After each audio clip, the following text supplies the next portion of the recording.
Sound take 7 action. अरे कोई और होता तो मौज करता।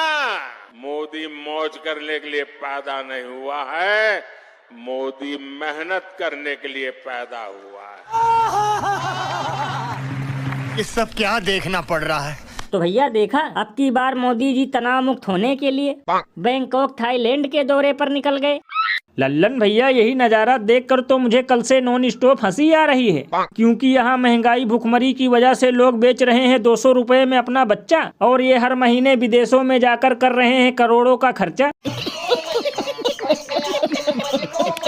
लल्लन भैया, कभी कभी तो मुझे लगता है कि हवाई चप्पल वालों को हवाई जहाज में बिठाने का चूरन देकर सबसे ज्यादा मौज तो ये खुद काट रहे हैं। क्योंकि बताओ, अभी ये 10 फरवरी को फ्रांस गए थे, फिर 12 फरवरी को अमेरिका गए, उसके बाद 11 मार्च को मॉरिशस गए, और कल फिर मखाना खाकर बैंकॉक निकल गए। भैया इसीलिए तो इस पर महान कवि बाबा लपेटू दास ने कहा है कि इतनी जल्दी जल्दी तो हम लोग नहीं जाते अपनी ससुराल, जितनी जल्दी जल्दी विदेश घूमने निकल जाते हैं जुमलों के सरदार। गजब बेइज्जती है।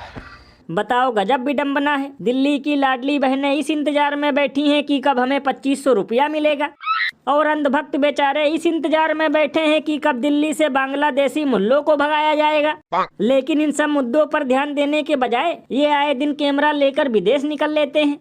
ये बिल्कुल सही कहा आपने। वैसे लल्लन भैया, मुझे तो लगता है कि इनका थाईलैंड से भी कोई पुराना नाता है, इसलिए वहाँ घूमने गए हैं।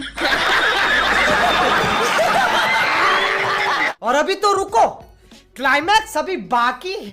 देखा ना, समाजवादी पार्टी के मुखिया क्या कहते हैं? कहते हैं गोबर से मुझे दुर्गंध आती है। ये है इनकी असलियत, यही है, क्योंकि गौ माता को कसाईयों के हवाले करते थे। तो भैया सुना, योगी आदित्यनाथ का कहना है कि अखिलेश यादव की यही असलियत है। इन्हें गोबर से दुर्गंध आती है क्योंकि ये गाय को कसाईयों के हवाले करते थे। तब तो लल्लन भैया, ये सब सुनकर बहरे भी जोर जोर से हंस रहे होंगे, क्योंकि जिनके शासन काल में कट रही हैं हर दिन हजारों गायें, अब वो दूसरों पर जा रहे हैं फर्जी आरोप लगाए।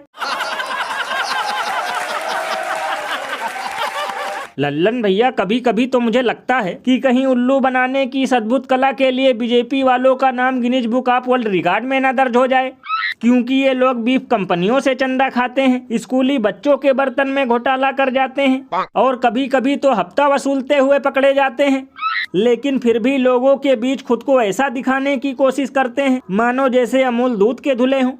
भैया इसीलिए तो लोग घनघोर बेइज्जती करते हुए ये कहते हैं कि जैसे बिना नमक है सब्जी अधूरी, वैसे बिना झूठ बोले गूंगी है भाजपा पूरी।